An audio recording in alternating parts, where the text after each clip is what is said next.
আপন সন্তান লোকের ধন, পিতা ভাই, এই প্রথম রোজা তাদেরকে বাদ দিয়ে তারা রোজা রাখছেন, সাহারি খাচ্ছেন এবং তারা ইফতারি করছে। আমার বিশ্বাস পরিবারের এই সদস্যরা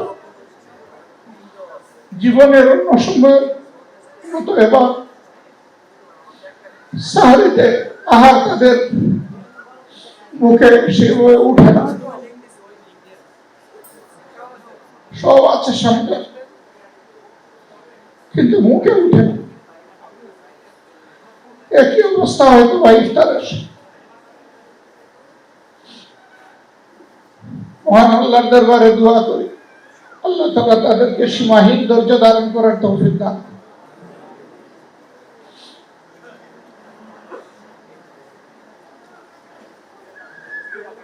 আমাদের প্রত্যেকেরই এক একটা ক্ষুদ্র পরিবার আছে, কারো মা বাবা সহ স্ত্রী, পুত্র কন্যা, ভাই বোন, কারো হয়তো আরো ছোট। আমরা চেষ্টা করি সাহারি এবং ইফতার একসাথে বসে, এই শহীদ পরিবারগুলোও চেষ্টা করে, কিন্তু ওই একটা আসন খালি।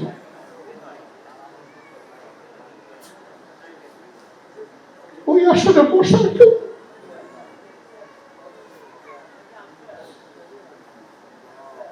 মহান আল্লাহর দরবারে দোয়া করি আল্লাহ যেন ওই আসন একজন রহমতের ফেরেশতা দিয়ে পূরণ করে দেয়।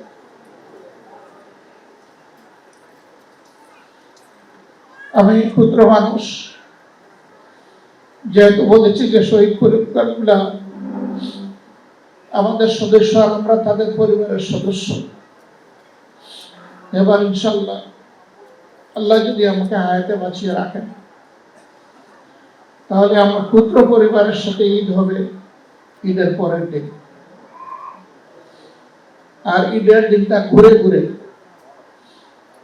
সবগুলা শহীদ পরিবারের দুয়ারে হাজির হয়ে তাদের দোয়া নেওয়ার চেষ্টা করবো ইনশাআল্লাহ, যতটা পারি।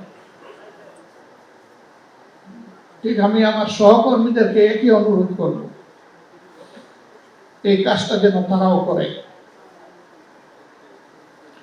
এতে যদি শহীদ পরিবারের ওই শূন্যস্থানটা সামান্য আমাদের উপস্থিতির কারণে পূরণ হয়, মহান রবের দরবারে লক্ষ কোটি শুকরিয়া আদায় করবো, আলহামদুলিল্লাহ।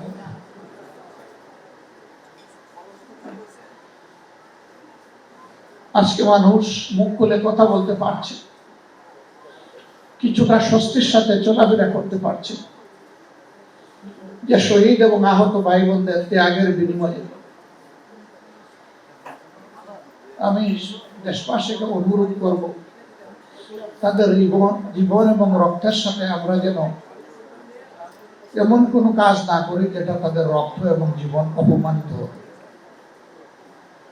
আমরা যেন সর্বোচ্চ সম্মানের জায়গায় তাদেরকে ধারণ করে রাখতে পারি। আল্লাহ যেন এই তৌফিক দান করে।